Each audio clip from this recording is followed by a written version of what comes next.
Bertrand, ma femme me trompe.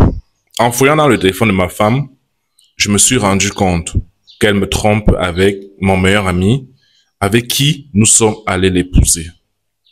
Et cette tromperie, ça fait plus de 5 ans. Bertrand, voici les conversations de ma femme et de mon meilleur ami. Ils s'écrivent des messages amoureux, ils se donnent des rendez-vous, ils s'envoient des photos très osées. En photo, ma femme envoie des photos en tenue d'Adam et Ève à mon meilleur ami. Je suis dépassé, je ne sais plus quoi faire, Bertrand. J'ai envie de quitter ma femme. Bertrand, ma femme part souvent chez mon meilleur ami avec la nourriture, disant qu'elle part regarder son frère du village, parce que mon meilleur ami et ma femme sont du même village. Bertrand, mon meilleur ami est un homme marié. Et lorsque ma femme arrive là-bas, la femme de mon ami la prend comme sa belle-sœur. Je suis déchiré. Je ne sais pas quoi faire, Bertrand.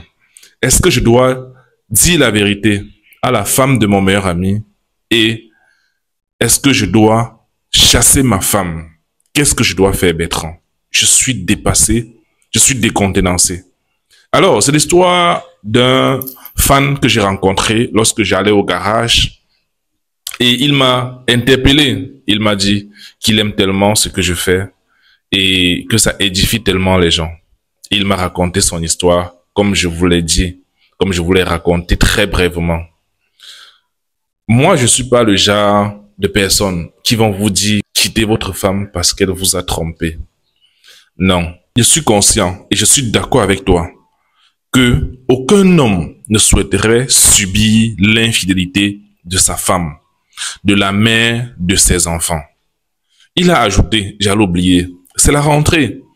Je ne sais pas si je vais payer la scolarité de ses enfants parce que je ne sais même plus si ses enfants sont les miens. Chère femme, mes sœurs, s'il vous plaît, faites très attention. L'infidélité est une chose très très délicate, surtout en ce qui concerne la femme parce que ça remet en doute un ensemble de choses. Les enfants sont là, ils n'ont rien à voir avec votre histoire d'infidélité. Mais ils vont subir, ils vont payer les pots cassés. Alors, frère, moi le conseil que je te donne, les enfants n'ont rien à voir avec cela. Si tu doutes que ce sont tes enfants, sacrifie-toi, tu fais un test d'ADN pour tous tes enfants, pour te rassurer déjà si ce sont tes enfants ou bien si ce ne sont pas tes enfants. Mais légalement, ce sont tes enfants. Tu te rassures juste que ce sont tes enfants, soit sur le plan génétique, soit ce ne sont pas des enfants, soit tu n'es pas le géniteur. En ce qui concerne ta femme, moi je te recommande déjà de discuter avec ta femme, de comprendre ce qui s'est passé.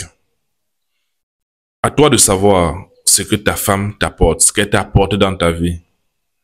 Et à toi de prendre la décision. Mais quant à moi, c'est une trahison énorme qu'une femme te trahisse, te trompe avec ton meilleur ami.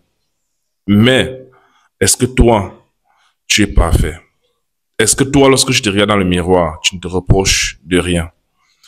Discute avec ta femme. Essaye d'établir un cadre strict. Essaye d'établir les règles de votre relation. J'imagine que ça arrive à beaucoup de personnes. Pour la majorité, parce que vous n'avez pas établi les règles de base de votre relation. Pour d'autres, malgré le fait que vous avez établi les règles de base, votre femme enfreint ces règles-là.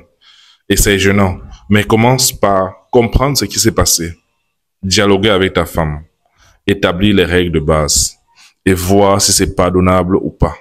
Si, en faisant le test ADN, les enfants sont tes enfants, moi je te recommande de discuter avec elle et de voir dans quelle mesure pardonner si elle est prête à changer et si vous êtes prêt à aller sur de nouvelles bases en fixant des bases que vous aurez décidé ensemble.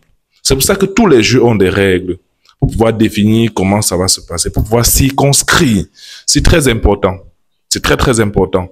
Moi, c'est ce que je te recommande. Vérifie d'abord si les enfants sont les tiens et discute avec ta femme. Si elle est prête à changer, tu lui donnes une seconde chance parce que personne n'est parfait. Concernant ton soi-disant meilleur ami, pour moi, c'est plus un ami, c'est un traître. Je pense qu'il serait important d'arrêter cette relation et de l'appeler ton meilleur ami. Fais-lui savoir ce que tu sais. Tu n'as pas besoin de détruire son couple. Fais-lui savoir tout simplement ce que tu sais et tu arrêtes la relation avec lui. Mais dans la mesure où les enfants ne sont pas des enfants, moi je te recommande de draguer sa femme, de l'enceinte également et de l'informer. Voilà. La vie, c'est comme ça. Toutes les histoires ne finissent pas forcément toujours bien. Si tu ne te sens plus à l'aise, quitte cette relation. Si tu penses que tu as encore la force de continuer.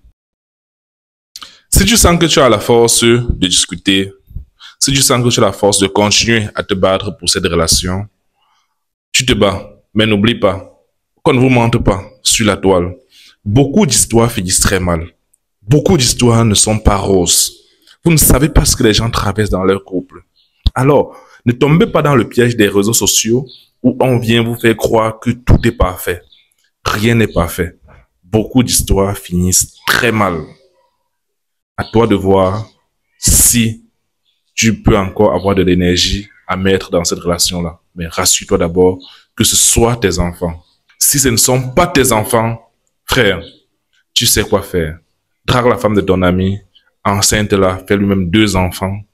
Et bon, la vie continue. C'était Bertrand.